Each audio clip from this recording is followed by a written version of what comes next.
nos toca compartir con Luis García. Todos lo han visto por televisión últimamente. El hombre tiene una larguísima trayectoria como profesional, con la selección argentina, con varios clubes. Él nos va a contar también del fútbol profesional, pero también tiene una historia, tiene vivencias con el fútbol de San Antonio de Areco, que es por ahí lo que menos se conoce.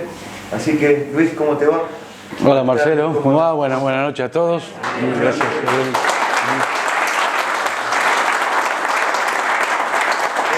Bueno, Luis, es un gusto tenerte con nosotros. Te agradecemos por Gestión de Jorge, que es el productor. Esto es una idea que nació de Walter López, árbitro actual, con larga trayectoria, de Jorge Heredia, jugador de Unidos, jugador de San Patricio, técnico de San Patricio, de Oscar Candia, también Oscar, entre otras cosas, arquero de Boca Juniors en la década del 70. Esos estuvieron trabajando todo el verano viendo a ver qué se podía hacer y finalmente hemos logrado esto. Así que te agradecemos mucho. Es un trabajo de equipo, a mí me toca esta parte, pero es un trabajo de equipo. Así que te agradecemos mucho, Luis, que nos dediques este tiempo. Yo te voy a hacer una primera pregunta que nos remite bastante atrás. Ahí, Dani, te lo tapo. ¿A vos te gustaba mucho el atletismo de muchacho? Sí, mi deporte siempre fue el atletismo. Empecé acá en San Antonio de Areco, en el colegio secundario, y bueno, en aquel momento la iniciación de deportes más amateur siempre fueron los torneos intercolegiales, que ya no se hacen más, me parece. Después fueron reemplazados por los bonaerenses, me parece. Así que bueno, mi acercamiento al deporte vino en la escuela secundaria a través del atletismo. Después me fui a estudiar a Buenos Aires y empecé a estudiar educación física y seguí el atletismo federado ahí en Buenos Aires. Así que estuve haciendo atletismo hasta los 25 años. Luis, ¿y acá no estuviste con algún grupo de atletas, de arequeros? Sí, nosotros... ¿En Unidos no armaron Unidos ustedes? Bueno, pero previo a eso nosotros teníamos una agrupación que se llama Unión Atlética Arequera, con de Castelo, Ana María Domínguez, bueno, estaban los chicos de Farías, Balmaceda también, éramos unos cuantos, Perita Balmaceda, sí. Éramos unos cuantos que entrenábamos en el Triángulo, todavía no estaba la pista de Club Unido. Entonces entrenábamos en el Triángulo y después íbamos a competir. Década del 70, Luis, me hablas. Para un poquito. Sí. Yo nací en el 64, estamos hablando que tenía 15 años, así 79 más o menos. Sí, sí. Después estuviste con la muchachada que armó el Club Unido. Sí, y trabajábamos ahí en el Club Unido. La verdad que el Club Unido en aquel momento hizo la primera pista de atletismo formal, ¿no? Y era un lindo lugar para entrenar. Pero hasta una pista de... Claro, el óvalo de la pista de atletismo. Hasta que fuimos me fui a estudiar a Buenos Aires y ahí a trabajar o a entrenar en un club más federado, digamos. Estudiaba educación física y atletismo, así. Y trabajaba, ¿no? O sea, en aquel momento también trabajaba, era cajero de banco. Así que hacía las tres cosas. Entrenaba, era cajero de banco y iba a la... ¿Qué significa ser un atleta federado? Básicamente estás federado en la federación y competís los torneos oficiales. Eso significa. A diferencia, es como si vos compitieras acá en el fútbol, es fútbol federado, porque tenés una federación como es la AFA que regula toda la competencia. En aquel momento la Federación Atlética Metropolitana era la que regula las competencias. Fue un atleta inscrito en un torneo oficial, básicamente. Lo que pasa es que el atletismo es muy amateur, ¿no? Pero bueno, esos fueron mis inicios. ¿Qué disciplina hacías tú? 800 y 1500, era medio fundista. Se entrenaba mucho y muchísimo, hacíamos doble turno, entrenábamos un montón. Y eso me fue dando mucha experiencia que uno después la vuelca en el trabajo. O sea, en el trabajo quiere decir, yo hoy por hoy, cuando hago rehabilitación de jugadores, utilizo muchos conceptos de entrenamiento. Haber podido vivenciar personalmente situaciones de atleta, en aquel momento, más allá de que sea amateur, éramos atletas de alto rendimiento, porque entrenábamos mucho y competíamos oficialmente en competencias oficiales, y eso te sirve primero para, cuando vos estás rehabilitando, saber las sensaciones del deportista, entender los problemas, las vivencias, y además aplicar muchos métodos de entrenamiento necesarios para poder recuperar un deportista de alto rendimiento, ¿no? Pero, Luis, ¿estudiabas educación física? Sí, yo en mis orígenes iba a estudiar ingeniería. Y empecé en aquel momento, mire qué viejito soy, curso de ingreso con cupo, estaba la dictadura en ese momento. 2 años hice el ingreso al Instituto Romero Bress y estudié 2 años, pero no me gustó, así que hice la mitad de la carrera y cambié a kinesiología. Y en aquel momento, bueno, también era examen de ingreso y hice el ingreso y entré. Así que, pero inicialmente mis ideas originales era ingeniería, cambié por educación física y terminé después a los 2 años cambiando a kinesiología. Ya era un muchacho grande, digamos. No tanto, pero digamos. Y tendría 20 años. 20. Y en realidad uno va aprendiendo a tomar decisiones a medida que las va vivenciando. Por eso fui dejando y cambiando de carrera a medida que la fui desarrollando. Tenía que trabajar, así que también tenía la posibilidad de tomar mis propias decisiones porque económicamente me sostenía. Entonces no tenía problema, ¿no? Igual eso te restaba tiempo para estudiar, obviamente. Sí, hay materias que las preparaba arriba del colectivo, ¿no? Yo siempre digo, biomecánica, que es mi especialidad, la preparé arriba del 92, porque trabajaba en una sucursal de Matadero. Tenía 1 hora 20 de ida y 1 hora 20 de vuelta de colectivo. Y el único tiempo que tenía para estudiar era arriba del colectivo. Así que hay materias que las preparé arriba del 92, me acuerdo. Son cosas que pasan en aquel momento. Veniste más acá. Sí. Acá por ahí. Dale, ahí está. Se escucha bien de atrás. Luis, bueno, fuiste haciendo la carrera de kinesiólogo. Sí, así es. Sí.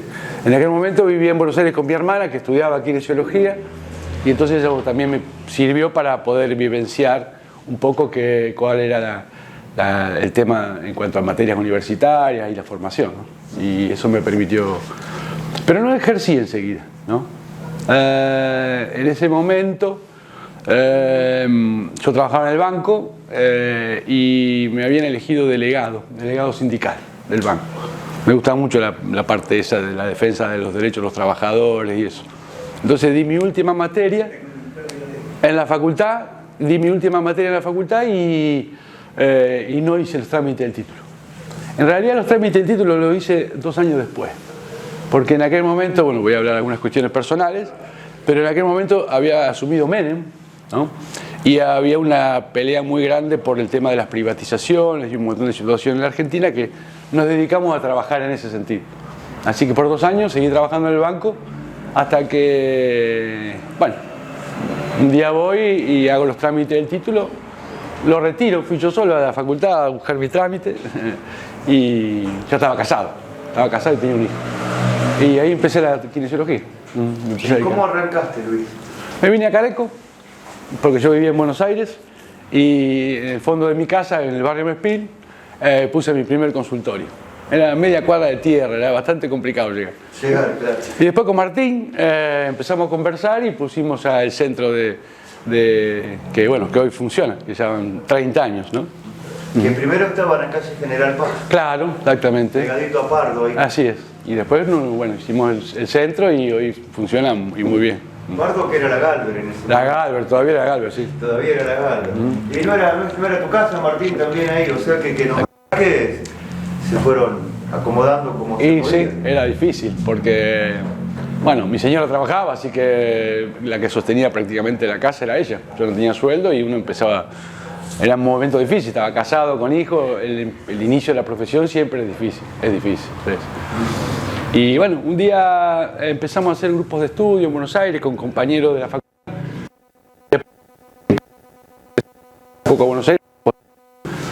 Hasta que mi mejor amigo de la facultad, que se llama Rubén Araguas, un kinesiólogo, que compartimos mucho toda la etapa de estudios, yo le perdí un poco perdimos un poco el contacto. Él empezó a trabajar en Atlanta, después se fue a Boca, a Platense y después a Boca.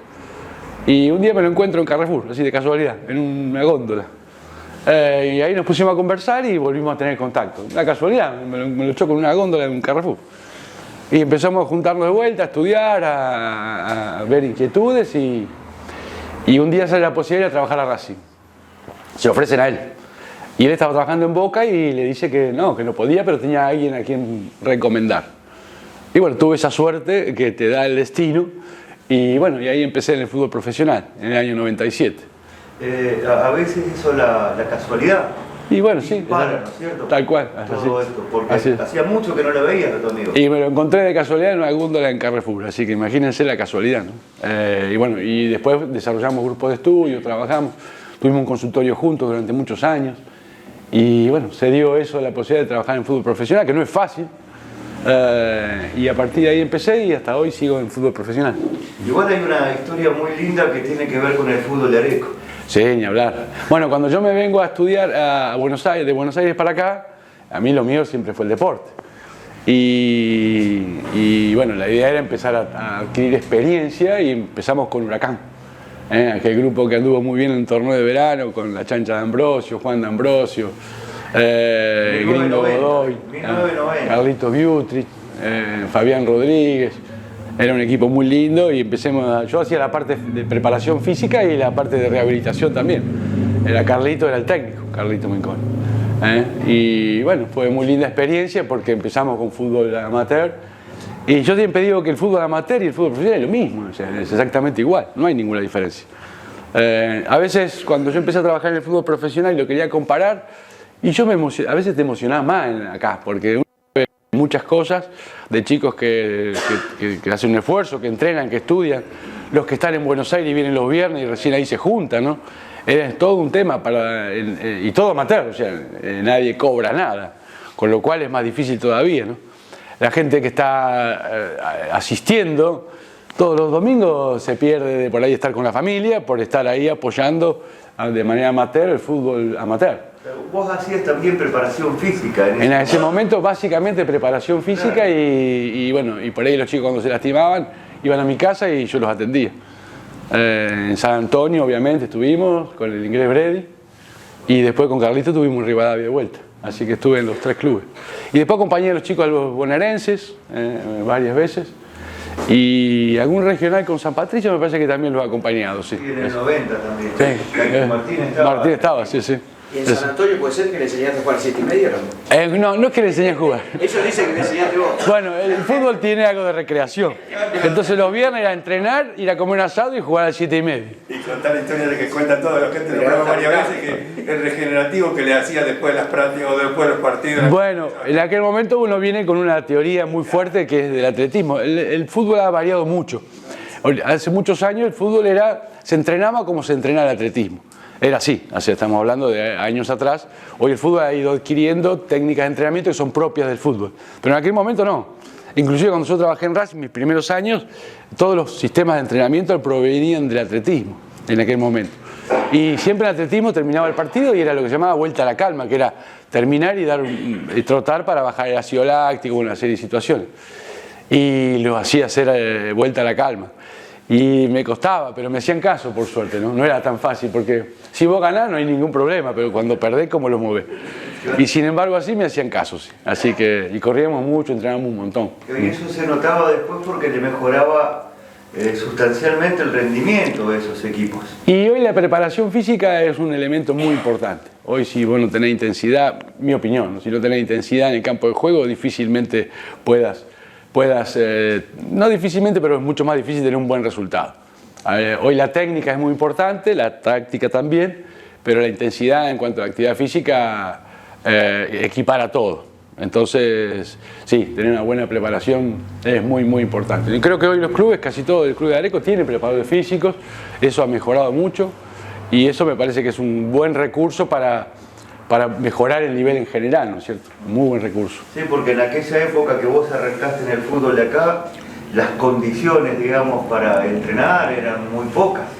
Bueno, las condiciones para entrenar era que, por ejemplo, el campo de juego había solamente en el polideportivo.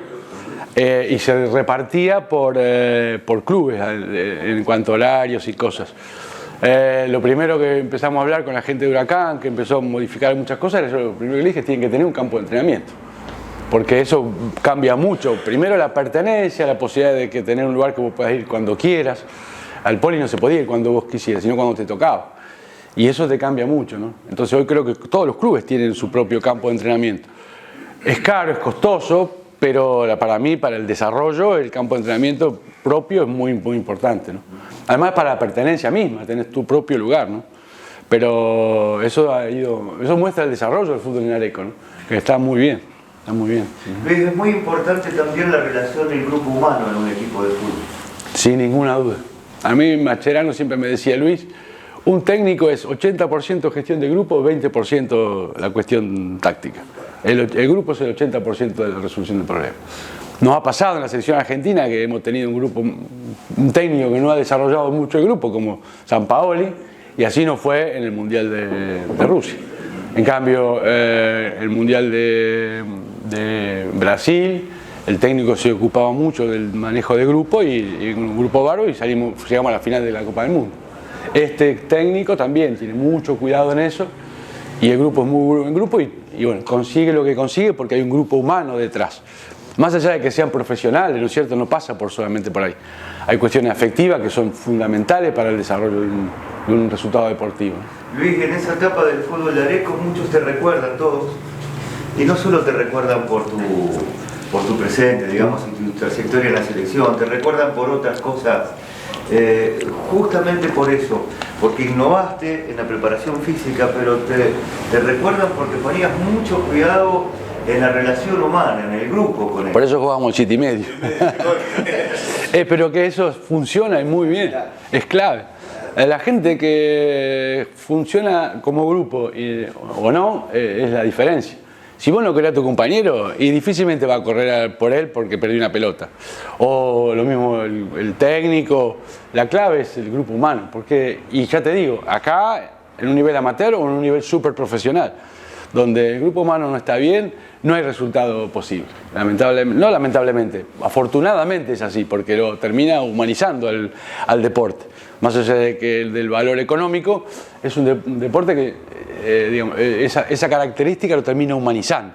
Somos un grupo humano de gente que lucha por un objetivo y que en el fútbol lo que sucede, bueno, en todo orden, hay chicos que juegan y chicos que no juegan. Entonces, el que no juega también tiene que tener el mismo afecto y las mismas ganas y la misma energía que los que están jugando, ¿no? Y eso se nota en el rendimiento, ¿no? Muchísimo. Luis, y también tuviste una etapa ya cuando trabajabas en el fútbol profesional, pero acá en Areco, que te hacías del tiempo, estuviste medio como técnico también, trabajando en inferiores de Huracán. Huracán, sí. Sí, bueno, mis hijos jugaban en las inferiores de Huracán y me pidieron dar una mano y bueno, ahí trabajamos un poco con lo que podía el tiempo en algunas cuestiones técnicas, así que es muy divertido, la verdad que uno la pasa muy bien con los chicos. Sí, sí, sí. Difícil. Salimos campeones además. Claro. Sí, y ya trabajabas en el fútbol profesional. Sí, Habías ido a mundiales inclusive. Sí. Porque fue 2011, por ahí. Claro, ya había estado había estado en la Copa América del 2007 en Venezuela y después el Mundial del 2010 con Diego. Claro. Y en el 2011 fue la Copa América acá en Argentina. Acá, claro, sí, fue un dolor de cabeza. Bueno, ahí el grupo estaba mal. Y entonces salió mal, no es tan difícil. Ya vamos a hablar de eso.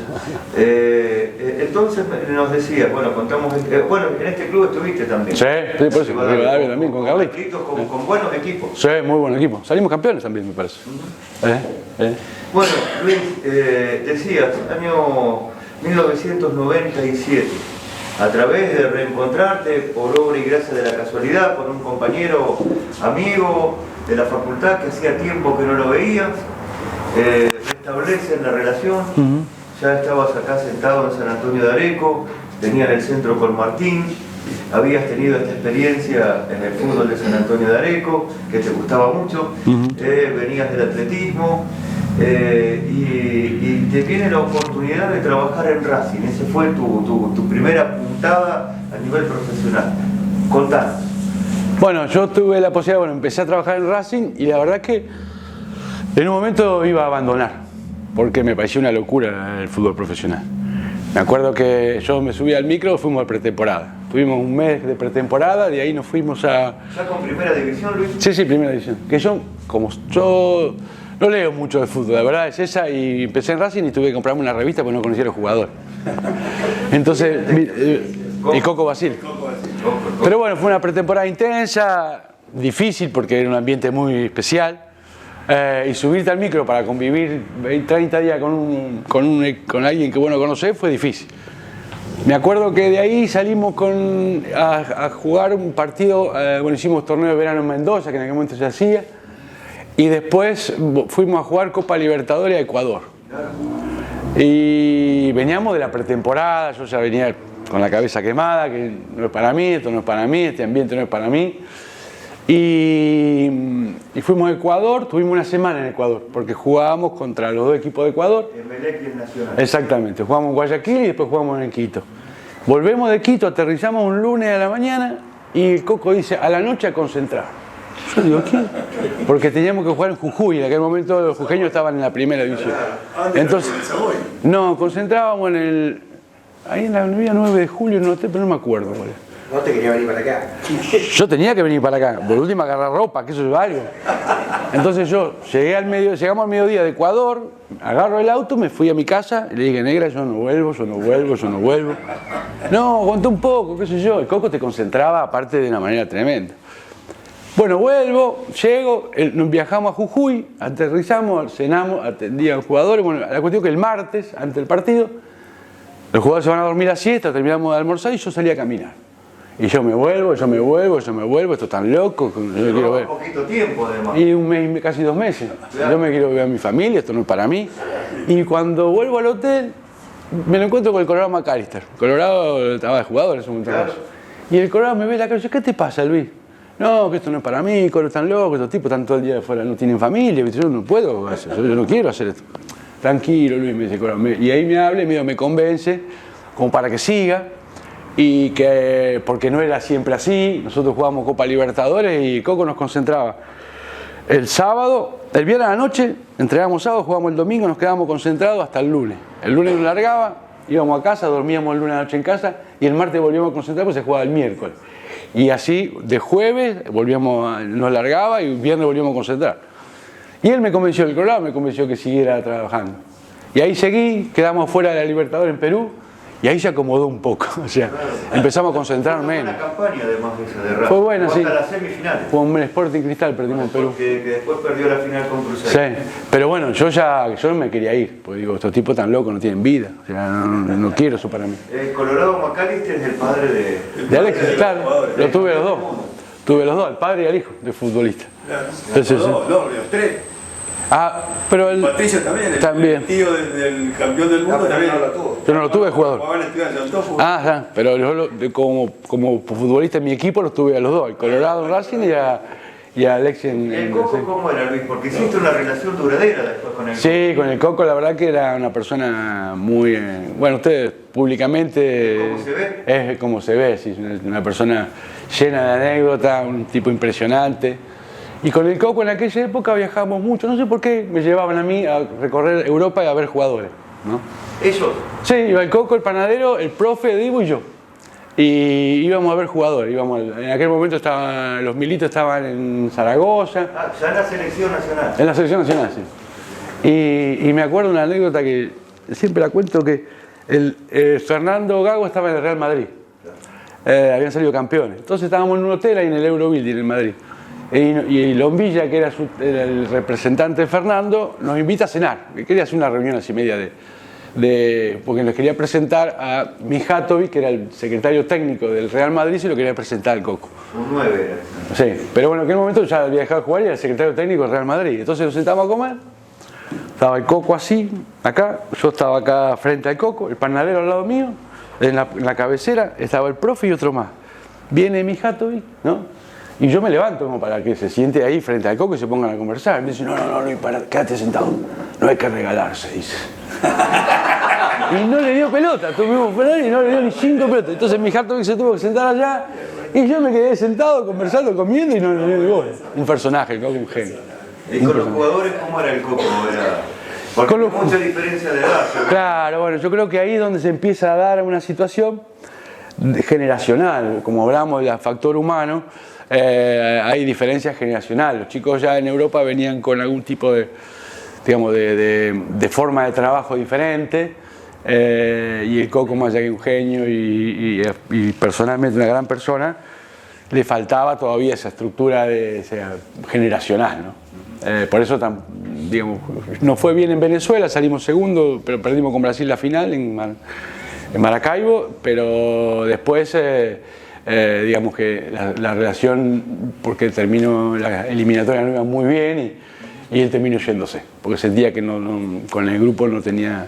Pero bueno, tiene que ver con cuestiones generacionales también. No iba muy bien, pero tampoco iba mal. No iba mal para nada. Estaba perdido entre los de arriba. Sí, tal cual. Y ahí es donde viene. Es muy difícil el trabajo en la selección para el entrenador. Es más que nunca un seleccionador. Sí, y la construcción de todo el plantel y todo eso tiene que ver con tiempo, ¿no? O sea, tiene que ver con manejar ir a ver jugadores, armar. Hoy el videoanálisis tiene muchísima importancia.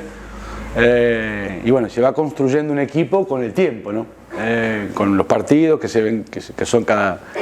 Por ahí, hay diferencia, no se juega todos los domingos, pero hay que irlo construyendo, ¿no? Pero bueno, le pasa a todas las selecciones, ¿no? En eso no es solo nosotros, sino a todos, ¿no? Claro, viene como un paisano de cada pago y los tienen que juntar. Sí. Bueno, un poco es así, pero bueno, a medida que pasa el tiempo el equipo se va amalgamando. Bueno, para eso son técnicos, tienen que resolver ese problema, ¿no? Igual estando mucho tiempo se genera ese perfil de técnico. Sí, tal cual. Bueno, pero te van acompañando los resultados. Sampaoli era evidente que no tenía ni un perfil para los jugadores, no le llegó nunca. Es que no le llegó nunca, genera mucha incertidumbre porque cambiaba mucho de equipo. Pero Coco venía, perdón Marcelo, Coco venía de un equipo que era el del 73 de Huracán, es decir, que estaba en Bonavera pero Coco cuando agarró la selección, la segunda vez cuando va conmigo, venía del Boca, había ganado todo. Sí, tal cual. Bicampeón, habían ganado una Copa Sudamericana también a los Pumas de México. En ese momento yo estaba trabajando en Boca cuando él va. Claro, de Racing, antes de la selección argentina, fuiste de Racing, ¿a dónde pasaste después? Bueno, Racing se gerencia, se privatiza y viene el gerenciamiento. Estuviste con el Pampa Jorge también. Sí, también, muy bien. Sí. Ellos fueron los últimos técnicos que tuve en Racing. Claro, se tuvo que bancar la tormenta por el Pampa Jorge. Tal cual. Y de ahí de Racing, cuando viene gerenciamiento, bueno, nada, viene la gente nueva, la empresa privada y nos sacan a todos. Y a los 2 meses entré a trabajar en Boca. Porque mi proyecto, que era la biomecánica, una serie de estudios de investigación, que era mi especialidad, empecé a trabajar en Boca. Después me vuelven a llamar a Racing. Cuando en el primer campeonato que gana Mostaza Merlo, eran casi todos los jugadores que yo había tenido. Entonces toda la tarde iban al consultorio mío, lo atendía por fuera del club, en mi consultorio. Y en la segunda etapa que viene Mostaza Merlo, me viene a buscar para ir yo directamente a Racing, de nuevo. Y yo estaba en Boca, no quería ir a Racing. Pero le dije que yo podía poner un profesional que me respondiera a mí y 1 o 2 veces por semana iba a Racing. Supervisar el trabajo. O sea que en realidad trabajé en los 2 clubes al mismo tiempo, en Racing y Boca. En Boca haciendo toda la parte de investigación biomecánica y en Racing supervisando todo el manejo del plantel profesional. Y paralelo a eso, en el 2006 trabajé en los 3 lugares al mismo tiempo. Era algo raro, ¿no? Cuando el Coco agarra la selección de Boca. Cuando el Coco agarra la selección que va de Boca, entró en el 2006 en la selección. Seguí en Racing supervisando el plantel profesional y estaba en Boca manejando el laboratorio de biomecánica. Así que trabajé en los 3 lugares al mismo tiempo. ¿Y cómo te convocan para ir a la selección? Primero, cuando llega el Coco Basile a la selección, o cuando estaba negociando, el preparador físico, una persona que yo conocí mucho, quería que me dijo: mira, yo quiero que vos vengas con nosotros a la selección. Ese por un lado. Por el lado del cuerpo técnico, el cuerpo técnico me iba a proponer para que yo los acompañara. Por el otro lado, del cuerpo médico, estaba el doctor Raúl Madero organizando el cuerpo médico nuevo, que fue después del Mundial 2006. Y yo a Raúl lo conocía porque habíamos participado en la organización de varios eventos científicos, congresos. Y me llama Raúl y me dice: yo quiero que vos vayas conmigo a la selección. Entonces, por un lado, el departamento médico, que se organizaba nuevo. Por otro lado, el cuerpo técnico, los dos coincidieron en mi nombre. Claro, qué interesante Raúl Madero, ¿no? Jugador de Estudiantes de La Plata. Raúl, buena persona. Hombre de la escudería Subeldía Gallardo, también ligado a Boca. Sí, también, sí. Y trabajó en el Mundial 86. En el 86, bueno, y estuvimos con él, tuvimos la Copa América 2007. Cuando viene Diego, trae su propio médico. Trae otro médico de ahí el único partido que yo no estuve en la selección argentina fue el primer partido de Diego. ¿Con Venezuela? No, no sé con quién fue, pero fue en Irlanda. Ah, fue un amistoso. Un amistoso, no sí. En eliminatorio. No, en Irlanda, porque cuando Diego sube a la selección, arman todo un cuerpo médico medio de juveniles y Diego todavía no me conocía a mí, no sabía nada, entonces viajan a un amistoso a Irlanda y yo me quedo acá, ¿viste? Me dije, no, vos no viajás. Bueno, listo, me echan, que si no, ya está, listo. Y me citan el lunes en AFA, en Viamonte. Y bueno, voy a que me hagan la liquidación, no trabajo más, ya está. Y cuando voy estaba toda la gerencia financiera, estaba Luis Segura, que era el secretario de selecciones. Y bueno, llega ahí a la reunión, me dice, la verdad que no sabemos por qué no viajaste, nosotros te apreciamos, así que vamos a esperar a ver qué pasa, qué decide Diego, pero bueno, no me echaron en esa reunión. Y Diego en ese viaje habla con los jugadores. En ese momento el Kun era su yerno, digamos. Y habla con los jugadores, qué sé yo, y los jugadores piden que yo siga trabajando. Entonces trae otro médico y yo continúo trabajando con Diego. En el medio estuvo el Checho Batista. No, después de Diego. Ah, de Diego, tenés. En 2011. Diego, ¿qué tal era? Un genio, Diego, un genio. Un genio total. Un gran tipo, un gran compañero de trabajo. La verdad que un genio. Un genio porque era un tipo simple, sencillo, se venía a conversar o te abrazaba y te llevaba caminando así y te decía lo que necesitaba. No, un fenómeno. No había distancia a pesar de la figura que era, ¿no? Porque una gran persona. Sí. Muy buen tipo, buen compañero de trabajo. Y era un placer estar con él, ¿no? ¿Y ahí tuviste la experiencia de ir al Mundial? Ese fue mi primer mundial, sí, el del 2010 en Sudáfrica, sí. Es toda una experiencia fuerte, ¿no? Porque la cuestión organizativa es... en un mundial no podés fallar, en nada, ni en la planificación de los descansos, ni en poner a un jugador en campo de juego y que esté a media máquina, o sea, tiene que estar todo perfecto, y todo bien. Y bueno, por mala suerte perdimos con Alemania ese partido, pero el equipo venía levantando, ¿no? Pero bueno, los futbolísticos, la verdad que no me puedo meter, pero sí, son difíciles los mundiales. Difíciles por el hecho de que hay mucha... Esa fue la primera vez que entendí lo que implica para un jugador una Copa del Mundo. Porque terminamos de jugar, perdimos con Alemania, dentro del vestuario y estaban todo el mundo llorando desconsoladamente. Y yo entré, miré y digo, mierda, ¿qué pasó acá, viste? Y fue un drama gigantesco el mundial ese. Y no, la verdad que me pareció que era muy, muy fuerte para los jugadores haber quedado fuera del mundial. Y hasta ese momento no lo había entendido mucho, ¿no? Perdimos la final de Venezuela con el Coco de técnico, fue dramática, pero no fue tanto como el mundial. Ahí entendí un poco qué fuerte que es esa competencia para los jugadores, ¿no? ¿El grupo con Diego? No, bien, yo con los profes sigo hoy el mismo sigo conversando con ellos, hablando. Digamos, tiene muchas ideas generales, buen profesional, sí. Luis y Diego con los jugadores. Bueno, Diego, o sea, los jugadores lo admiran como técnico, como jugador, ¿no? Así que tenía mucha llegada, mucha... Pero bueno, después vienen cuestiones tácticas, técnicas, que son, aparte que eso no sé manejar, pero sí, tenía muy buena relación con los jugadores. Para vos fue una experiencia imborrable, supongo. Sí, porque había mucha expectativa, fue toda una movida fuerte, y bueno, y no salió de la mejor manera, entonces...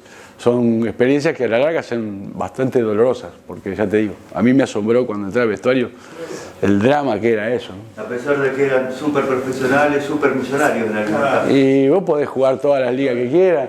El gringo Heinz, un tipo que había salido campeón en el Real Madrid, salido campeón en Inglaterra con el City, con el United, campeón en Portugal, campeón en Francia con el Olympique de Marsella, y estaba... gringo y además estaba desconsolado, ¿no? O sea que son tipos que tienen en el lomo muchos buenos resultados deportivos, ¿no? Sin embargo, para ellos es muy fuerte, ¿no? Después viene un breve tiempo del Checho Batista en la selección. Sí. Ha sido campeón como jugador en el 86. Bueno, después viene la Copa América 2011 que la prepara el Checho y en Argentina y bueno, no hubo un muy buen resultado deportivo. Y bueno, y eso le costó después el puesto. Quedó afuera con Uruguay, antes de tiempo. Antes de tiempo, exactamente, sí, sí. Aparte de la Copa América y en la Argentina, era para que Argentina se luciera. Y no se pudo. Y con jugadores de mucha jerarquía, de mucha clase. Tal cual. Y sí. Después vino el Tata y con el Tata el equipo mejoró, llegamos a 2 finales. El Tata. El Tata Martino. Llegamos a 2 finales, jugamos la final de la Copa América del 2015, que perdimos con Chile. Y después llegamos a la final de la Copa América 2016 en Estados Unidos, que volvimos a perder con Chile por penales. Nos faltó Sabela en el medio. Sí, tenés razón, muy bien, Sabela en el medio. Cuando dijiste el Tata, No, sí. porque Sabela me imagino que por tu forma de pensar y lo que uno veía de Sabela, cómo hablaba, cómo era como persona, cómo se expresaba, lamentablemente murió hace un tiempo ya. Por su trayectoria, por su manera de hacer declaraciones, uno conoce lo que está muy en la superficie. Sí, sí, sí. Pero me imagino que te habrá gustado ese Y Isabela era una persona que a veces me quedaba conversando con ella en la noche, porque era una persona que muy inteligente.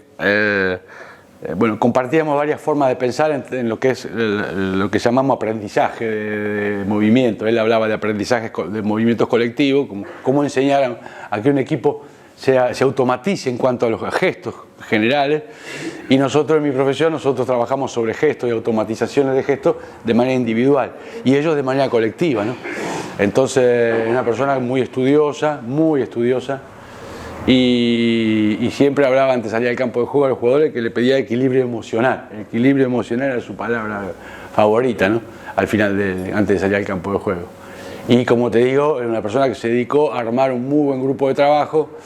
Se respiraba ahí en Ciudad de Galo, bueno, quería que terminara, o sea, que terminara el Mundial, porque disfrutabas estar ahí, ¿no?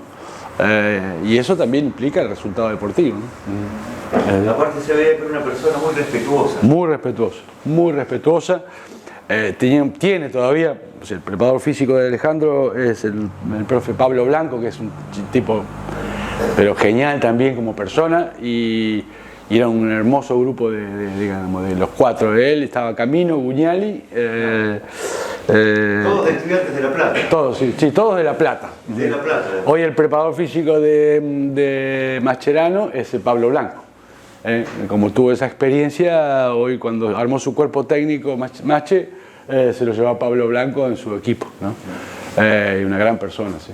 Claro, Sabela simple era, porque uno miraba el equipo por televisión, o a veces me tocaba en cancha, pero simple, pero muy táctico. Sencillo, pero muy táctico. Bueno, cuando terminó el Mundial ese, todo el mundo quería que siguiera. El mismo Grondona le pidió, y los mismos jugadores, y sin embargo él decidió que no. No sabemos por qué. Pensamos que por ahí había algo ya del tema de la enfermedad que tenía, o no lo sabemos. Pero él decidió no seguir. Pero todo el mundo quería que siguieran. Fue una lástima, ¿no? Él venía de ser campeón con Estudiantes de La Plata, sí, Copa Libertadores. Tal cual. Y que pierden la final con el Real Madrid y con el Barcelona. Con el Barcelona, la final sobre la hora. Con un gol de pecho de Aceleo. Sí, señor. Luis, ¿cómo fue ese Mundial de Brasil? Hablamos de Sabela porque era, digamos, la cabeza del grupo, ¿no? El responsable técnico. Pero ¿cómo fue ese Mundial de Brasil en donde ya Messi era ya un consagrado, digamos, que rinde muy bien en esa Copa del Mundo, y Argentina ya tenía una camada de jugadores muy consolidados también en la selección, que como por lo que vos contás, no es lo mismo ser grandes estrellas en sus equipos y después venir a traducirlo a la selección? Ahí se acaban las estrellas, o sea, el jugador de fútbol en selección lo que tiene que viene de ser la estrella en su lugar, y ahí somos todos igual. Ese mundial fue de mucho trabajo de preparación previa. Leo en el 2013 tuvo una lesión importante y eso me obligó a mí a mudarme a Barcelona, prácticamente iba y venía, porque la idea era que en el 2014 llegara bien al mundial. Eso me lo pidió Julio Grondona de manera personal, que me dedicara a él. Entonces tuve casi 6 meses yendo y viniendo, trabajando con Leo para que llegara bien al mundial, porque en el 2013 había tenido 2 lesiones en el club que lo tenía medio al mal traer. Y bueno, por eso trabajamos un montón para ese mundial. Personalmente yo trabajé mucho con él. Y después internamente era un placer. Entrenábamos a la mañana, íbamos a almorzar y a la tarde íbamos a hacer trabajo de segundo turno de trabajo diferenciados, de trabajo digamos, de reacondicionamiento, trabajos de preventivos. Jugábamos campeonato de truco, se arman las concentraciones en un mundial son muy particulares porque generalmente los clubes, en los lugares que uno va, son lugares que hay que ambientar. Por ejemplo, nosotros en Sudáfrica fuimos al predio de una universidad, la Universidad de Pretoria, que la AFA lo que hace es arma todo para que nosotros estemos cómodos esos 40 y pico días. En Brasil fuimos a Ciudad de Galo, era más fácil porque es la concentración de un equipo de fútbol. Pero en Rusia fuimos a Bronici, que era un centro de entrenamiento de remeros, y entonces se tuvo que ambientar todo. Bueno, a Qatar fuimos a una universidad y bueno, siempre se hacen espacios recreativos donde los jugadores juegan a las cartas, hay pool, bueno, entonces era muy cómodo Brasil, muy lindo, muy cómodo. Luis, fue igual casi un sufrimiento cada partido, acordate, contra Bosnia, después contra Irán, el gol de Messi sobre la hora, se habían metido todos atrás, el arquero era inmenso, todo. Sí. Para mí los partidos más difíciles de cualquier torneo, Copa América o Mundial, es el primero y el de cuarto de final. Para mí cuarto de final es el partido más difícil de todos. Porque cuarto de final vos lo ganás y ya estás en semi, ya llegás al final del torneo. Vos perdés el partido de cuarto, como le pasó a Argentina en Alemania, y es un fracaso. Pero ganás cuarto y ya llegás al final. Pero el partido de cuarto es el más difícil. Nosotros nos tocó con Holanda en Qatar, que fuimos por penal y fue un partido recontra sufrido. Semifinal la pasamos caminando con Croacia y bueno, después la final, Argentina jugó muy bien. Pero siempre el partido de cuartos de final es muy difícil para mí, porque es el que marca el éxito o el fracaso de tu preparación. Fue con Suiza el gol de Di María. Ajá. Yo hay cosas que no me acuerdo mucho, ¿sabes? Di María zurdo de puntero derecho. Jugada de Messi. Sí. Dio Messi cortado. No. Si vos me preguntás cómo fueron los partidos de esta Copa América, los resultados no me acuerdo, ni quién hizo los goles, no me acuerdo. El gol de Higuaín a Bélgica, sí te acuerdas. No. En el Mundial no te acordás que la agarra de voleo en la puerta de la... No me acuerdo. Y vos sabés que yo no vuelvo a ver más un partido después de Portugal. Nosotros, porque Francia, por ejemplo, no era para verlo. No. Vos sabés que yo después de un tiempo, no sé qué salió, me mandó un video y no me acordaba la jugada de Lautaro, que después que Dibu la saca así. Lautaro pierde un gol de cabeza hecho. Yo ni estando en la cancha, la verdad que ni me acuerdo. Peor, Lautaro y entra Enzo Fernández por atrás. Sí, ni me acuerdo. Y muchas veces la gente me pregunta, ¿y cómo lo sufrí? Yo no lo sufro adentro de la cancha. Porque estamos muy concentrados nosotros en nuestro trabajo. Entonces, la verdad que yo dentro de la cancha estamos pensando en otra cosa. Nosotros jugamos otro partido. O sea, ¿qué le pasa a cada jugador? Si se toca algo, si están diciendo algo. Vos no escuchás nada en la cancha. El jugador te dice algo, vos no lo escuchás. Entonces estamos viendo los gestos, la gestualidad. El técnico por ahí viene y te pregunta, che, ¿qué le pasa a tal? Que lo veo que no está bien. Y nosotros tenemos que saber porque... Y a veces no lo viste, el técnico sí lo ve. Entonces estamos muy atentos a cada detalle en el sentido. Y lo deportivo, bueno, qué sé yo, veremos al final, ¿no? Pero pasa que estamos muy concentrados. Fue muy dolorosa, obviamente, porque fue la final, ¿no? Esa derrota con Alemania en el Mundial 2014. Duele un poco más porque es como cruzar el océano nadando y te morís en la orilla, valga la expresión, ¿no? Pues es que esa final, la mañana anterior, en la mañana del partido, le pregunta a Mache, ¿y qué opina del partido? Y así me dice, nosotros tenemos, los primeros 20 minutos son clave, porque Alemania tiene un muy buen juego colectivo, es una maquinita jugando, nosotros tenemos que agarrarle el movimiento. Una vez que automatizamos el movimiento, los primeros 20 minutos, listo, ya está, el partido es nuestro. Y me dice, ellos juegan con la línea muy adelantada, la línea de fondo. Entonces vamos a tener 2 o 3 mano a mano, a ver qué me dice. ¿Cómo lo había visto? Y lo había visto, y pasó, tuvimos 2 o 3 mano a mano. Alemania estaba bien marcado, nosotros lo teníamos bien controlado, pero era estar bien concentrado los primeros 15-20 minutos. Y así pasó, ¿no? Claro, por todo lo que estás contando, ratificás que fue una lástima grande para todos, por el proceso, por el técnico, por los jugadores. Sí, tal cual. Más allá de que perder siempre es feo una final, pero carga extra, ¿no? Sí. Bueno, los procesos son todos muy duros. No duros, pero se trabaja mucho. O sea, hay cosas que la gente no conoce. y que está bien que no la conozca. Nosotros en este mundial tuvimos muchas cosas que no salían a la luz, pero resolver problemas, muchos problemas. Si no sé si están grabando, pero hay cosas que no lo puedo decir, pues se apagan, puedo decir, después lo volvemos a abrir. Pero sí, y cuanto menos se conoce mejor, porque si no todo es todo un embarramiento de situaciones. Hasta ahora vas contando todas cosas públicas, sí, no, de acuerdo. No, es que en realidad... tu visión, pero son todas cosas que se pueden saber. Digamos. Nosotros tenemos una competencia distinta a lo que es el resto del cuerpo técnico. Nuestro mundial o nuestro torneo es que el técnico tenga a disposición a todos los jugadores, sobre todo en la final. Y nos pasa, o sea, tenemos una forma de trabajo que no le pasa al resto de las selecciones.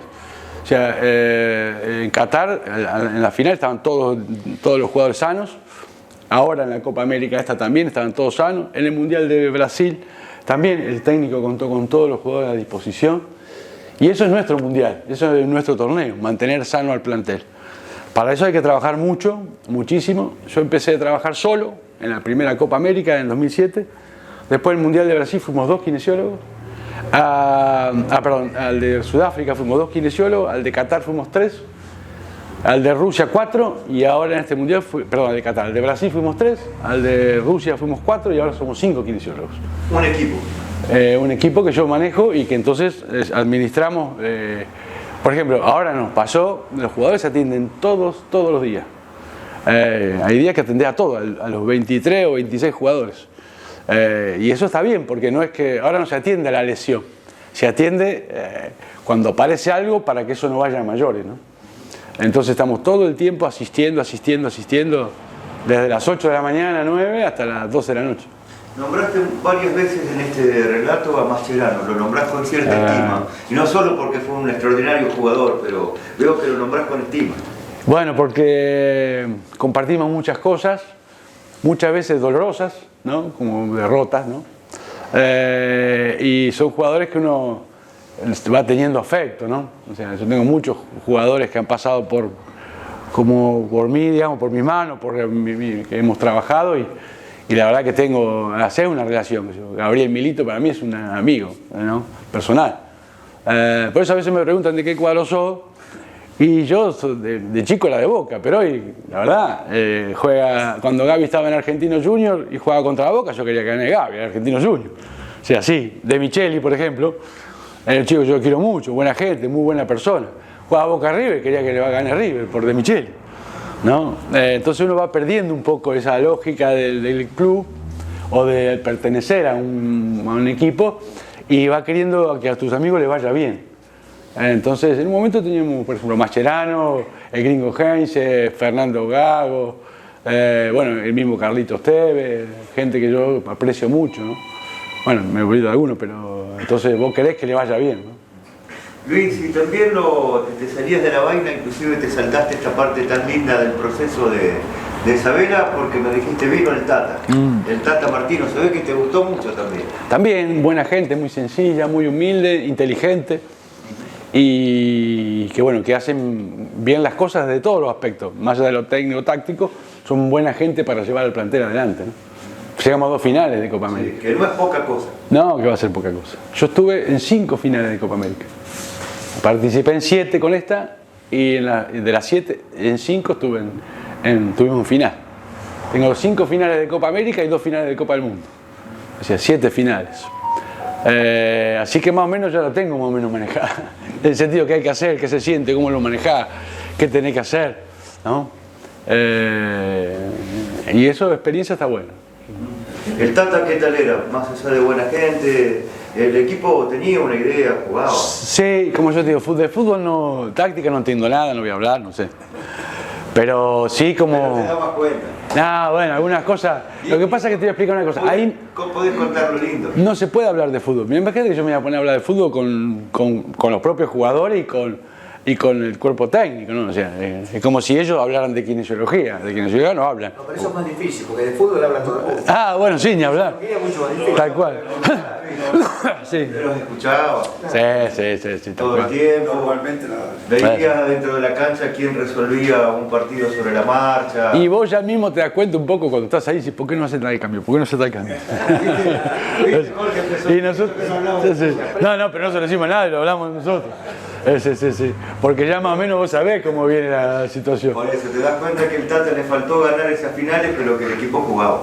Bueno, vos sabés que cuando termina la final de la Copa América del 2016 en Estados Unidos, bueno, estaba todo el plantel muy angustiado y lo voy a abrazar a Maxi, ¿viste? Y entonces me abraza, me abrazando y me dice, estuve en 4 finales, 3 fueron por penales. Y se va a enterar y dice, me hubieses dado aunque sea una, ¿no? Porque de las 4 no había podido ganar ninguna y 3 habían sido por penales, que a veces los penales son medio aleatorios. Si bien hoy se trabaja y mucho los penales, ya no es tan aleatorio, pero él estaba muy angustiado porque dice, una final podría haberme dado mirando al cielo. Cuando se fue el Tata viene un periodo de mucha inestabilidad en la selección, muy difícil. Sí, porque bueno, no estaba Julio, había fallecido Julio, estaba toda una puja política que termina todo un tembladeral y interviene la APA, que viene este muchacho de Córdoba, ¿cómo es? Sí, Pérez. Sí, y bueno, ahí era todo medio un lío, viene el patón Bausa. El patón Bausa, bueno, los jugadores estaban ahí medio como que no había un equilibrio, una situación de mucha estabilidad y eso se da en los resultados, se ve en los resultados. Sí, perdieron con Paraguay en Córdoba, ¿te acuerdas? Claro, y después el Tata no estuvo en un periodo muy de mucha estabilidad en AFA, pero el técnico lograba compensar eso. Como abstraer un poco Sí, eso. sí, pero después no, después fue medio, hasta que, bueno, ustedes conocen la historia, vino Sampaoli, medio salió medio mal, y bueno, y como todos los procesos, a este chico la verdad que le salieron todas cosas extraordinarias, y nadie hubiese podido imaginar que podría pasar así. Pero bueno, también hay que pensar que eso es lo que... una selección es una cosa completamente diferente a un club, o sea, no tiene nada que ver, ni en mi trabajo, ni en el trabajo del técnico. Entonces vos podés traer un técnico muy consagrado, que haya ganado muchas cosas en un club, y la selección es otra cosa, es otra película. ¿A dónde es? ¿En qué es diferente? ¿Por qué es otra película? Por varios motivos. Primero que vos tenés manejo de jugadores que son pesados, ¿no? Entonces vos tenés que administrar, como dije, más la cuestión grupal, y uno de los que más pesaba es el 10, o sea, cómo manejar el 10. No se puede manejar como vos lo manejarías a un jugador común. O sea, tenés que tener llegada, forma de que tu mensaje llegue, él es transmisor de tu mensaje. No los ves todo el tiempo, entonces vos estás ahí viendo que es muy vertiginoso todo. No te podés. Por ejemplo, nosotros ahora tenemos una fecha normal de eliminatoria, los juegos llegan el lunes, habiendo competido el fin de semana en Europa, ¿no? Entonces no le podés hacer nada el lunes. El martes un poquito más, pero tampoco mucho, porque a las 48 horas de un partido es el momento de mayor peligro o fatiga. No a las 24, sino a las 48. Tuvieron 12 horas de vuelo viniendo de la Argentina. El miércoles ya está, porque el jueves jugás. Entonces tenés que tener la idea muy clara cuando ya el jugador llega, ¿no? Y tener un videoanalista que sea muy bueno para poder que cada jugador recibir la información que necesita. Y en Argentina tiene un videoanalista muy bueno que es Matías Mana, muy buen chico. ¿Matías? Mana. Es un chico que no le gusta el fútbol, pero nunca jugó a ningún lado, ¿no? Pero es un chico muy inteligente. Y después la preparación, ¿no? O sea, toda esa preparación lleva tiempo, que no es lo mismo que un club, totalmente diferente. Tenés que ir viendo la información, porque vos vas viendo a los jugadores jugando en sus clubes, pero no es lo mismo que tenerlo personalmente. Cómo se va a comportar, por eso el técnico trae jugadores y ve cómo los ve personalmente ahí en el grupo, cómo se comportan, cómo son, cómo se mueven, cómo corren. Hay chicos que son citados para que solamente el técnico los vea, después no los pone, bueno, pero necesita ver cómo entra en el grupo. A veces uno dice por qué los trae. Es que vos es probar un montón de cosas, a ver. El jugador en el club convive semanalmente y anualmente. Tal cual. En las selecciones, con Boca tiene que seleccionar algo que no lo ves continuamente. Pero además, por ejemplo, en el caso nuestro, nosotros tenemos jugadores que se lesionan y están en el exterior. Y Yo eso te quería preguntar, o sea, ¿el trabajo hay protocolo? O sea, el kinesiólogo, el cuerpo médico de Alemania trabaja como el de acá, ni loco. Casualidad, ¿no? No. Nosotros, ¿Te he escuchado alguna vez que vos hablás? nosotros viajamos al exterior, sobre todo ante los torneos, a asistir jugadores porque necesitamos que lleguen bien. Claro. Y afuera son malísimos, lamentablemente. Es así, es muy loco, pero es así, es muy loco. Y hay chicos que se vienen acá, por ejemplo, ¿no? Y por ejemplo, antes del Mundial yo estuve en Roma haciendo el seguimiento de Dybala. Teníamos otro kinesiólogo que lo mandé a Tottenham con el cuti. Y teníamos otro kinesiólogo que estaba en Sevilla con el huevo por su pubialgia. Y vos vas manejando, por ejemplo, yo llegué a Roma, me reuní con el cuerpo médico y técnico de la Roma y me plantaron una planificación que era horrible y le dije que sí. Entonces llegué a la casa de Paulo y le dije, Paulo, ¿vos querés llegar al Mundial? Sí, bueno, no le tenía que dar bola. Ahora, si querés, dale bola a ellos, yo me vuelvo a mi casa, me vuelvo a Areco, como un asado y me da lo mismo. Pero vos querés llegar al Mundial, no le podés dar bola a eso. Y me dijo que sí, entonces para lo de la Roma yo ya me había vuelto a la Argentina y me quedé ahí trabajando de incógnito, ¿no? Porque tampoco te ponía a poder discutir, porque nosotros somos sudaca, no se olviden eso. Somos de cuarta categoría. Entonces yo le digo que sí y después voy hago por afuera cosas porque... ¿Cómo habías explicado cómo habían atendido un desgarro, por ejemplo, que quedaba inmovilizado por un desgarro? Y vos lo empezabas a trabajar. Una locura. Ahora yo en mis charlas, yo doy muchos cursos, tengo la planificación esa de la Roma como diapositiva para decir, esto no hay que hacer. Bueno, nosotros por ejemplo ahora, por ahí nos vamos de tema, no sé. No, pero perdón. Esto no va, sale acá. No pasa nada. Por ejemplo, ahora vino Lisandro Martínez, que fue a Gualeguay, con una férula así, una distensión de ligamento lateral interno, por 4 semanas. Y yo entonces me instalé en Gualeguay asistiéndolo y lo primero que le dije es sacate esa férula. Yo, sí, la medicina no es un tema de plata, a veces es un tema de cabeza, pues esa férula vale $2.000, que eso es al pedo. Entonces cuando llegó allá de nuevo a Inglaterra, los médicos del Manchester City, del United, nos puteaban en japonés. Pues, ¿quién son estos para sacarle la férula? Al final el chico anduvo muy bien y nos terminaron felicitando. Pero hicimos otra cosa distinta. Explotó. Ya jugaba bien, pero terminó de explotar. Pero bueno, a veces tenemos que enmendar errores. Pero el preconcepto de Sudaca no tenían ellos. No, obvio, es así. Y eso que vos decías de que necesitan conocer a los jugadores, el técnico de la selección, porque está el que estudia el análisis de video, a veces van también a verlo, algún partido en vivo, pero eso explica también porque a veces en las convocatorias hay algunos jugadores menos conocidos o hay algunos jugadores más jóvenes que ya los ven con algún futuro porque y por ahí no los ponen, pero que los quieren ver ahí en esa Por semana. supuesto, sí, y además ellos, o sea, vos pensás que un cuerpo técnico cualquiera, de la selección argentina o otros o de un club, ellos se levantan hablando de fútbol y se acuestan hablando de fútbol. O sea, cuando vos viste 3 errores o 3 situaciones, ellos vieron 3.000. O sea, entonces a veces no es cómico, pero como si de fútbol hablamos todo. Pero cuando uno ve algo o piensa en algo, ellos lo pensaron 100 veces. O sea, entonces es muy difícil atardear al técnico. Por el hecho de que tiene muchas variables encima. A veces los dibujos tácticos son medio relativos, porque los dibujos tácticos tienen que ver con la característica del jugador. Si gira mejor para un lado, si gira mejor para el otro, si tiene buen retroceso. No sé, son características, yo la verdad que no tengo ni idea ni veo, pero eso hacen todo un mecanismo de relojería para que cada uno vaya combinando en una situación que son 11 que tienen que funcionar como una... Y si tienen características que a ellos no les sirven, no va ese jugador, porque tiene una característica que no les sirve. Y para mí juega por derecha y nada más. Y para ellos juega por derecha, pero hace esto, hace aquello, lo otro. ¿Viste? Por supuesto. Luis, para lo más reciente, que todos lo tienen presente, casi, ¿no? Porque fueron alegría tras alegría. Pero Scaloni llega en un momento terrible de la selección argentina y casi en situación de emergencia, ¿no? Sí. Bueno, la selección argentina es un muy buen equipo que paga poco. Quiero decir, o sea, vos le decís, Simeone venga a dirigir acá. A lo mejor lo hace, pero gana 10 veces más donde está económicamente. Entonces, es difícil de esa parte. La otra parte es que, como vos decís, hay muchos técnicos que no les gusta trabajar como es una selección, porque no tienen el día a día. Hay técnicos que prefieren el día a día. Y la verdad que este grupo de jugadores que empezaron a trabajar, como yo te digo, como es diferente a un club. O sea, la selección tiene que ser especialista en selección, o sea, porque es distinto.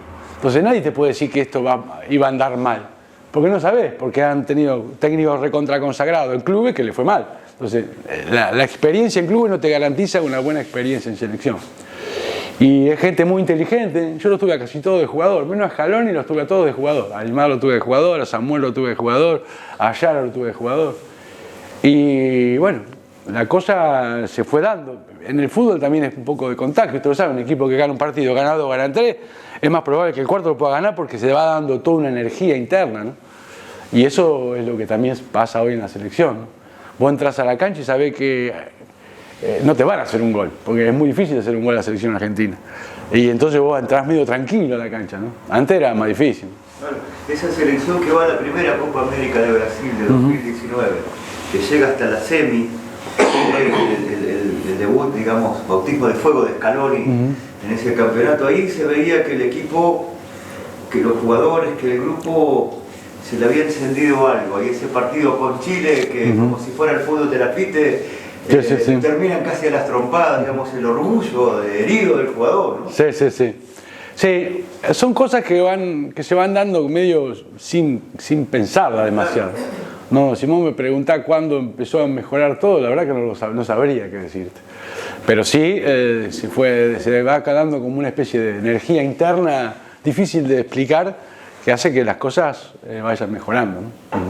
Pero no sé, si tengo que decir un momento, no lo sé. Que a mí se me ocurría. Sí. Pero iban viendo ahí ese proceso y después empieza la hora de los triunfos, de que el trabajo se ven los triunfos deportivos.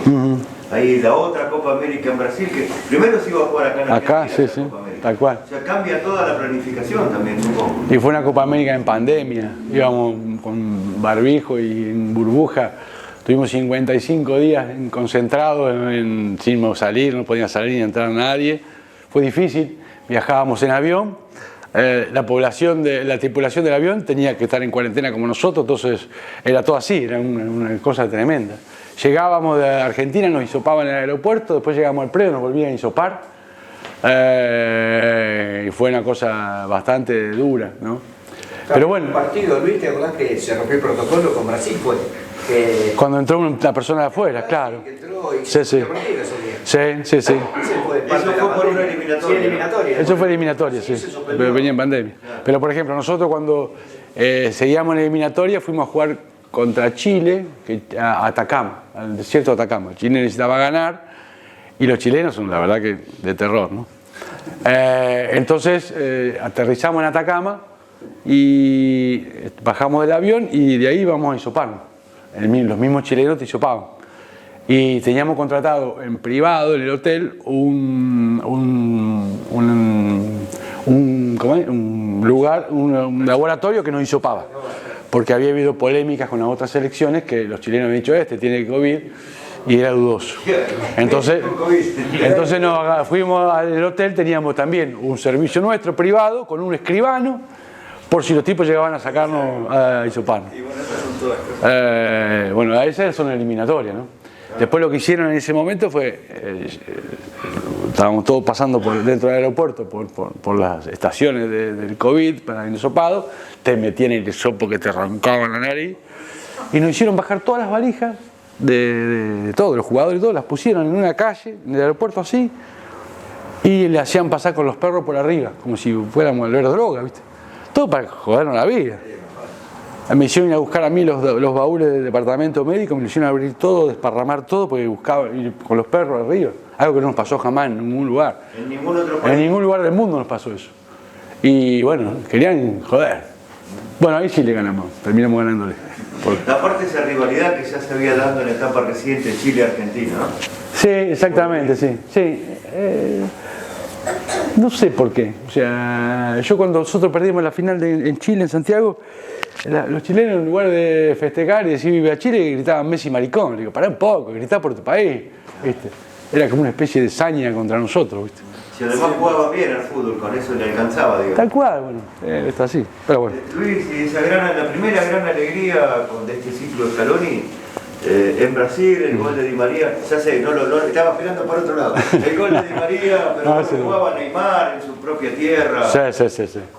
Bueno, el equipo estaba con una energía interna porque era todo correr y meter. Hoy hablamos de la intensidad, ¿no? Eso es intensidad. Y vos no tenés intensidad, ese partido no lo ganás. Entonces, trabajamos mucho porque fue difícil la Copa porque nosotros habíamos pedido hacer base en la Argentina. Entonces íbamos a Brasil, jugábamos y volvíamos al periodo de AFA. Los descansos son dificilísimos porque cuando vos venís de jugar un partido, son vuelos charter, entonces vos armás todo, termina el partido, los jugadores se bañan, va uno al doping, se termina de cerrar todo, los utileros juntan la ropa, la guardan y de ahí al avión. El equipo generalmente come en el vestuario, en aquel momento hacíamos una comida en el vestuario, llevábamos hornos porque hay ventanas de nutrición. Después del gasto físico hay un momento que dura 1 hora y media más o menos, que ahí es donde le tenés que dar de comer. O sea, la nutrición en el deportista es lo contrario a la nutrición en nosotros. O sea, nosotros no tenemos que comer porque estamos gordos, o sea, ellos tienen que comer, todo lo contrario. Entonces a veces uno dice, no, ¿qué hace el deportista? No hagan lo mismo que haga el deportista. Pues el deportista come barrita energizante, toma Gatorade. Nosotros no tenemos que tomar Gatorade, ni barrita energizante, porque nosotros tenemos que bajar el peso. Ellos tienen que, como un auto de carrera que tienen que consumir. Entonces, y hay una ventana, entonces en el vestuario preparábamos horno y entonces se cocinaba o traían pizza o cosas y se comía ahí. Nosotros atendíamos, subíamos al avión y a las 5 de la mañana llegábamos a la Argentina. A hisoparnos, ¿no? Bastante duro fue esa Copa y el descanso es terrible. En esta Copa América va a ser parecido porque la Copa América sin búnker, o sea, en búnker le llamamos un lugar de juntarnos, vas cambiando de hotel y entonces tenés que armar y desarmar, que es un lío bárbaro. Los jugadores no tienen su lugar de esparcimiento. Uno puede decir, qué boludez, o sea, una mesita para tomar mate en el jardín. Pero si no tiene una mesita para tomar mate al aire libre, están sentados en la cama de una habitación. O sea, no hay otro lugar. Entonces, imagínate que estás en el piso 35 de un hotel totalmente hermético, el piso es tuyo, pero tenés pasillo y habitaciones con cama y nada más. ¿Y la logística de eso quién lo hacía? ¿Ustedes mismos? Nosotros hacemos la logística, sí. Nosotros, por ejemplo, yo la logística del departamento médico la hago yo. Vos pensás que nosotros no paramos de trabajar. Entonces, ¿qué quiere decir eso? Que, por ejemplo, se entrena, se va al hotel a comer y después tomamos el avión. O sea, yo tengo que tener cosas para atender al equipo en el entrenamiento, cosas para atender al equipo cuando lleguemos a la próxima ciudad. Eso se mandaba un día antes en camión, vía terrestre, porque los aviones eran chicos, no entraba toda la utilería. Entonces se mandaba vía terrestre y cosas que llevo en la mano para llegar al hotel, aterrizar, tomar el avión, el colectivo, nos dejan en el hotel y ahí directamente empezamos a trabajar. O sea, nosotros no paramos nunca de trabajar. No es que decir, no, mira, no te puedo atender porque las cosas vienen en los baúles, que viene vía terrestre. No, es todo el tiempo. Entonces la logística, el armado era difícil. Y lo que sí logramos, que estuvimos hablando un poco a mí me escuchan un poco el cuerpo técnico porque me conocen y por ejemplo yo viví la Copa América en el 2016 que fue tremenda, que fue parecida, vamos cambiando de hotel y de lugar de entrenamiento, entonces también en Estados Unidos. También en Estados Unidos. Yo lo que les pedí era que o sea, lo que no podíamos errar en los descansos, o sea que después del partido había que quedarse en la sede, o sea, no había que viajar al día siguiente ni a la noche. Y a veces la Conmebol no te deja, entonces Argentina peleó un poco y terminamos el partido, no sé, en Nueva Jersey y nos quedábamos en Nueva Jersey al día siguiente y viajábamos el segundo día. Eso nos permitió manejar mucho mejor los descansos, que a veces la diferencia entre perder o ganar, porque si como jugás cada 4 días, se acumula la fatiga, vas cambiando de hotel, vas cambiando de cama, vas cambiando y son vuelos de 3 horas más o menos. Bueno, entonces, estamos abusando ya mucho de tu tiempo, pero no podemos dejar de hablar del Mundial de Qatar, que para todo el pueblo futbolero fue una cosa extraordinaria. Bueno, fue algo, se me ocurre la palabra, extraordinario todo el proceso en Qatar, ¿no? Sí. Y encima arrancó perdiendo, ¿no? Con Arabia, además. Sí, era un partido difícil, no era fácil, porque Arabia había terminado la liga 30 días antes. Y ellos se estaban preparando. Nosotros recibimos a los jugadores 6 días antes, 7. En Abu Dhabi jugamos un partido amistoso, después fuimos a Qatar. Entonces el arranque era un arranque, más allá que venía un equipo medio aceitadito, habíamos ganado la finalísima, habíamos ganado la Copa, pero la fatiga se notó, que el equipo le costó el arranque. Pues digo, primer partido y cuarto son los más difíciles. Pero bueno, se fue dando que el equipo fue mejorando, se fue amalgamando, teníamos un lugar muy cómodo para trabajar, que era la ciudad, era la universidad en la cual estábamos. A diferencia de todos los torneos, tomábamos un colectivo, jugábamos el partido, volvíamos a tomar un colectivo, eran 20 minutos, era genial. Entonces podemos administrar muchas cosas. Y bueno, después está la energía esa, ¿no? O sea, la energía que se daba ahí adentro, que se dio ahí adentro, que puede pasar, como nos pasó con Sabela, que por 10 centímetros nos salimos campeones del mundo. Por eso digo, el fútbol es cruel. Vos haces todo bien y si no entra...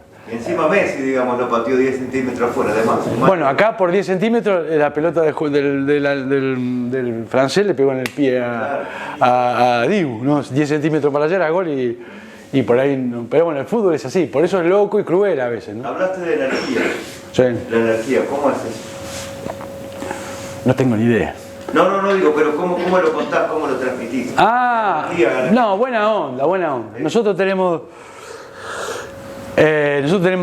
una concentración, es un lugar donde vos estás con mucha gente y que cada uno tiene fuera de todo eso sus problemas. Quiero decir, no sé, tu familia te llama, te reclama, tu mujer te dice se me rompió la heladera, ¿qué hago? Y vos estás allá. ¿Y qué sé yo?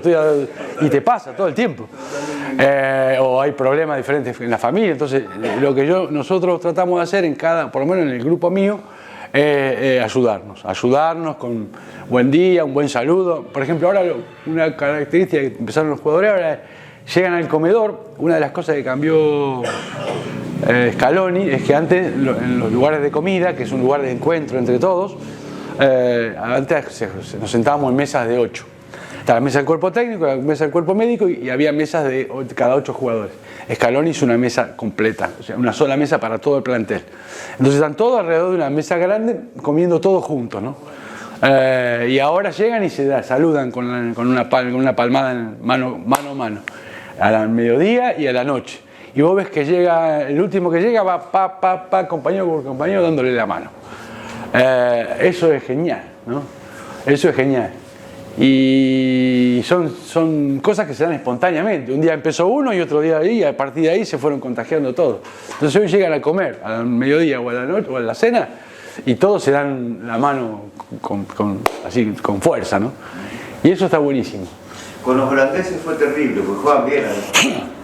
Sí, todos juegan bien. Sí, pero eso particularmente. En realidad, todos juegan bien. Esos particularmente jugaban Sí.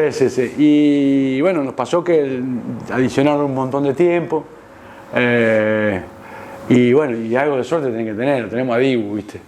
Que es un fenómeno. Entonces, y se trabajó mucho todos los penales. Argentina practicó todo el tiempo los penales. Entonces, por eso tenemos pocos penales cerrados, ¿no? Y lo mismo, bueno, también el arquero, junto con el entrenador de arqueros, hacen charlas de videoanálisis todo el tiempo. No es casualidad. No, casualidad no es. A ver, un día le preguntaron a Roberto de Vicenzo, ¿saben quién es Roberto de Vicenzo? Un golfista. Un día hizo un hoyo en uno, ¿no? Entonces le hicieron una nota y dijeron que si era habitual que él tuviera la suerte de hacer un hoyo en uno. Entonces él dice, no, la verdad que cuanto más practico, cuanto más entreno, más suerte tengo, dice, ¿no? Y un poco es así. Se entrena mucho, se trabaja mucho, se analiza mucho. Y una cuota de suerte puede haber, pero cuanto más trabajas, menos suerte necesitas.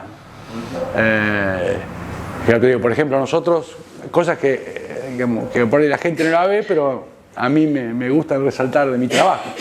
En el entretiempo, en la final contra Colombia, que se va a jugar el adicional, que los jugadores no entran al vestuario, había 4 o 5 colombianos tirados en el piso y gente del cuerpo médico colombiano tratándolos, ¿no? Masajeándolos, ¿no?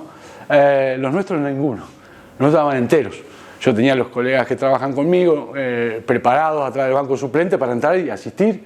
Le preguntamos a todos, estaban todos bárbaros, ¿viste? Y eso para nosotros es tal y así que el equipo fue mejorando físicamente y los colombianos fueron cayendo físicamente, ¿no?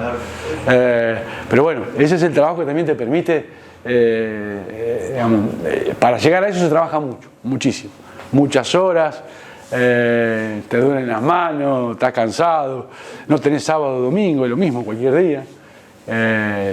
Y bueno, pero se trabaja mucho. La alegría de la final contra Francia, ¿cómo se explica, digamos, desde tu punto de vista?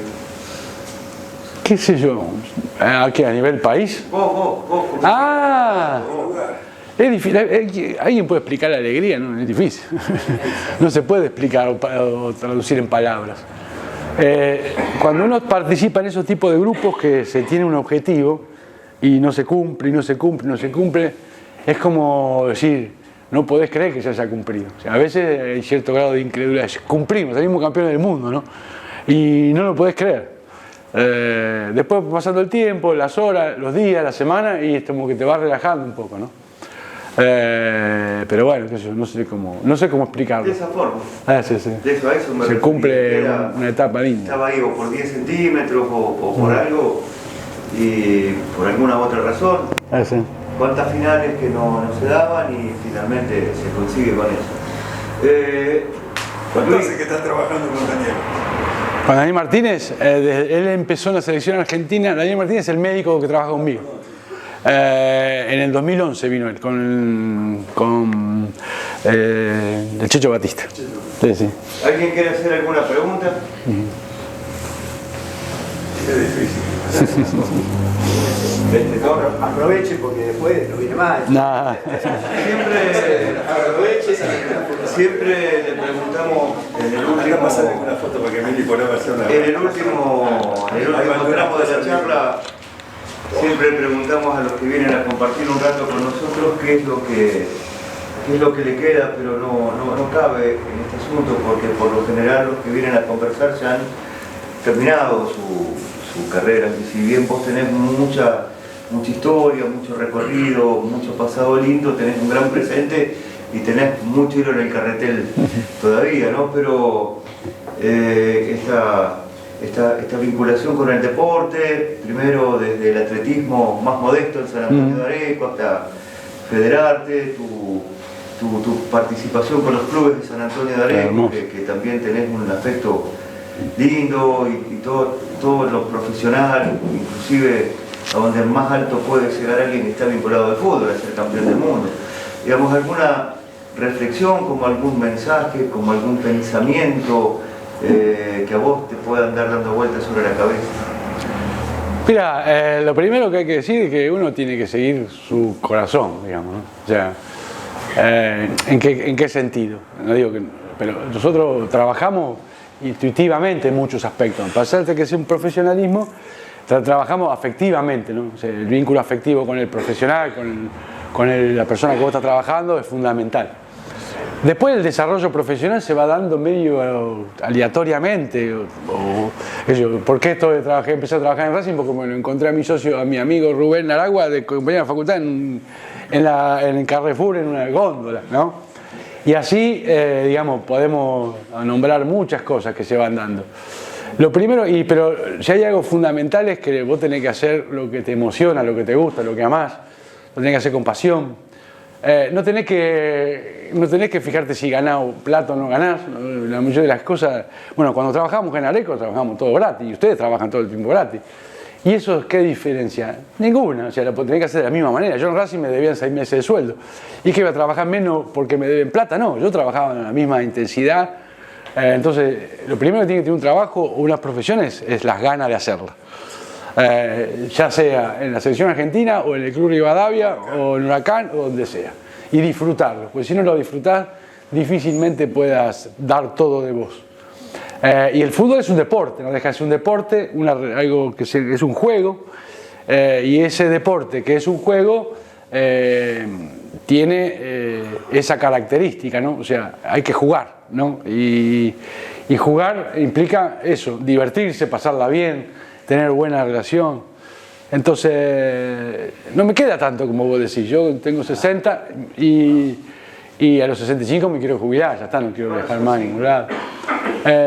Pero nada, o sea, uno en el profesión y en el trabajo, independientemente, porque muchos te dicen, llegaste a hacer tal cosa. Y yo no sé si es cierto eso.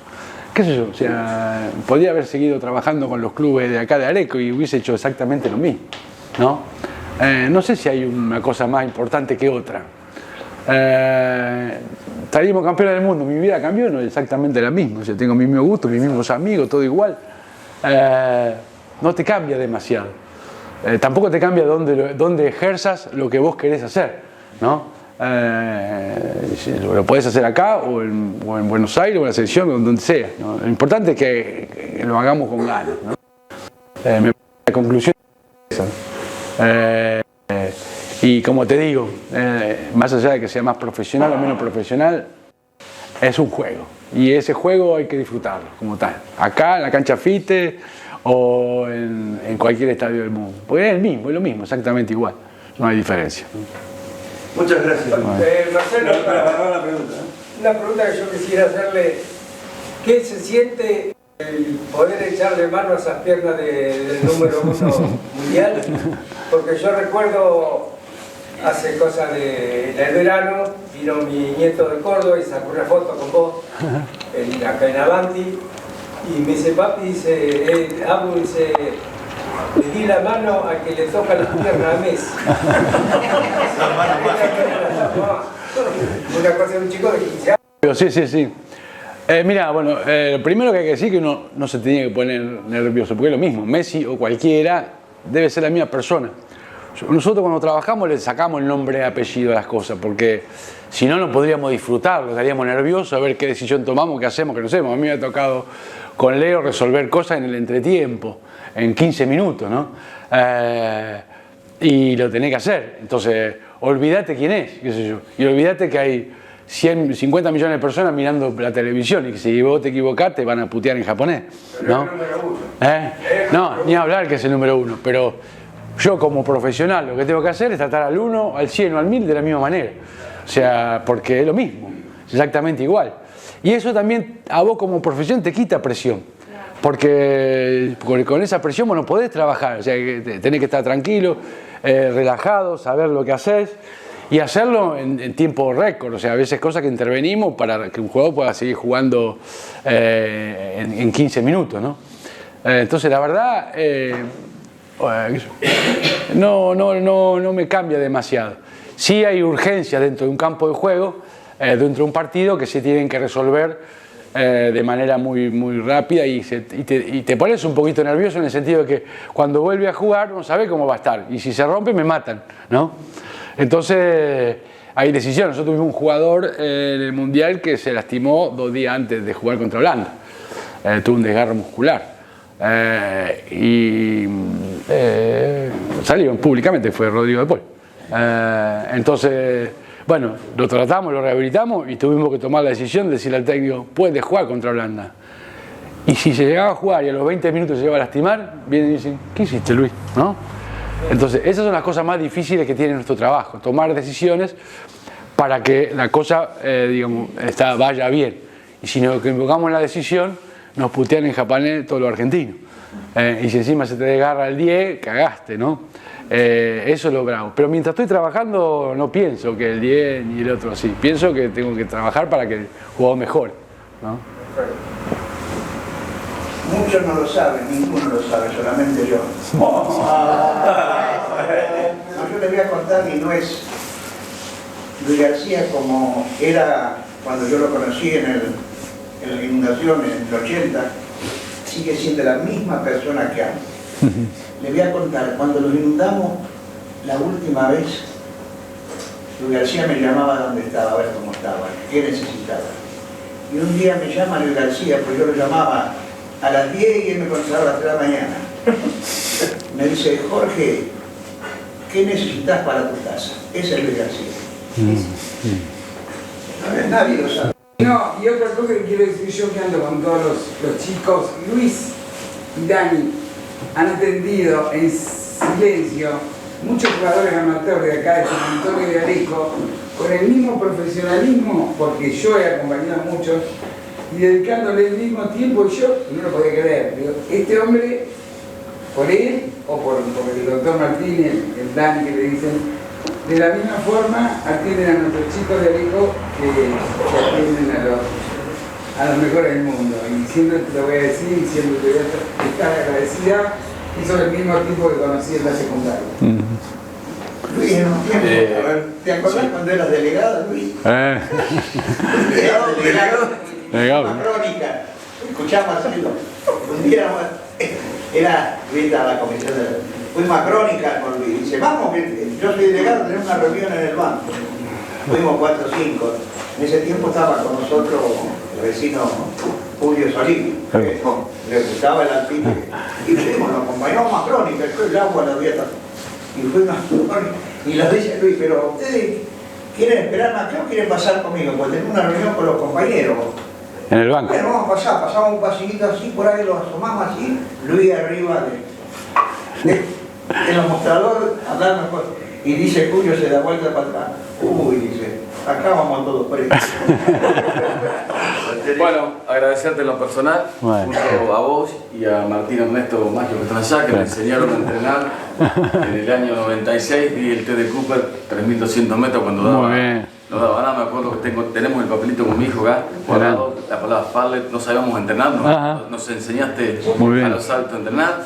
Segundo, seguramente todas las escuelas de acá, agradecerte porque tu camiseta que es de Messi, que la mandás firmada, que hacen rifa, que nos da el Belgrano. Y tercero, agradecerte por un compañero personal que es Daniel Ortiz, a quien ayudaste en un momento muy difícil de su vida, cuando no tenía recursos para hacer una operación muy grande.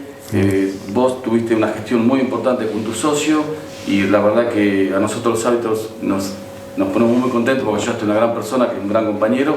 Y bueno, Luis, seguramente ellos también llevaron un saludo y tuviste muchísimo que ver con esas cosas. Eso te enarbola como persona y como dice el señor Sánchez, seguís siendo el mismo. Así que te lo agradecemos que sea en nombre de todos las cosas que haces. Muchas gracias. No, por favor. Aparte, por eso cualquier martes puede venir, no hay problema. No, no hay problema. Tranquilo que esté en la puerta. No hay problema. Luis, una preguntita. Sí. ¿Qué deporte practica Luis García? Bueno, ahora la pesca. La pesca. Ahora la pesca. Y paleta.